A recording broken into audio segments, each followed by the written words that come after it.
Nestled in the city of Kirkland is a little neighborhood decorated with nice homes and families who feel safe and peaceful here.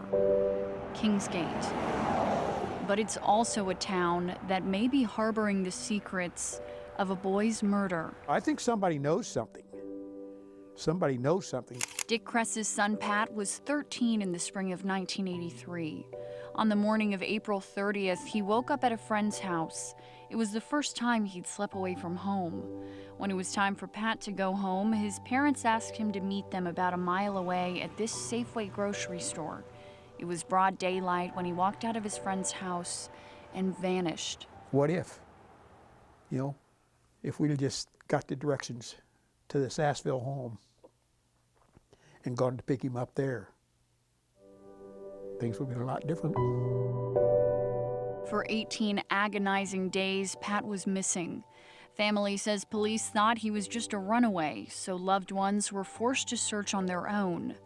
And then there were the rumors. We heard the rumors, yeah, just like everybody else did. Rumors about the boy being murdered, his head bashed in, and his body in water. I don't think that rumor was investigated. But that all changed after a construction worker found Pat's body. The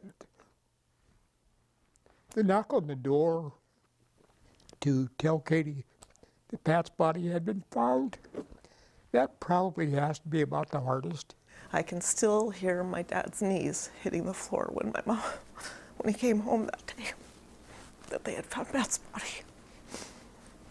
And every once in a while, I will hear a sound that sounds so much like it. And you're right back there. Submerged in a water-filled ditch, Pat was killed from blows to the head. The boy, his Walkman, and his wallet were hidden for weeks at a construction site underneath thick leaves. For the Kress family, their constant searching came to an end. And I will tell you, there was a time my wife and I were less than 10 feet from his body. And God blessed us that afternoon, because I can't imagine what our lives would be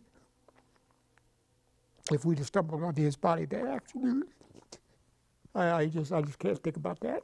The discovery of Pat's body didn't just confirm his family would now forever live in a fog of grief and anguish. It also meant that some of the grim rumors around the middle school were true, and that pointed to a chilling theory. The children in this quiet, middle-class neighborhood knew about the murder before anyone else. Back in 1983, I remember hearing about a young boy being murdered essentially in my neighborhood. Decades later, he was working homicide in the same department that handled Pat's case. I made a point of saying, I want that case. Don't give it to somebody else. I was excited because of this rumor of a rumor about Pat's body being known about prior to it being found. And frankly, I thought, oh, this is going to be, if not easy, it's going to be doable. Mellis has now had the case for longer than Pat Kress was alive. What once seemed simple has proven to be anything but. I still can't find a single person that will say, I heard that rumor very specifically from this very specific person. Witness accounts so jumbled it's hard to tell fact from fiction, which brings Detective Mellis to another possible piece of this puzzle. While Pat reportedly agreed to walk to Safeway to meet his parents, the two boys he was with that afternoon recall things a little differently. Their memory is that Pat sits down and waits for somebody to come get him. Now, they don't know, or there's no definitive way of knowing who was going to pick him up. But these two young men remember that Pat suddenly announces, "There's my ride, I'm going to go," and walks out the door. Mellis says one of the boys reportedly looked out the window as Pat left. This would have been his approximate view of the end of the cul-de-sac. In this photo, created by Detective Mellis, you can see the end of a car the boy describes seeing. It's an account he still stands by. He sees Pat go around the far side of the car and then turns away, doesn't say anything else. The last time Pat was seen alive? Maybe.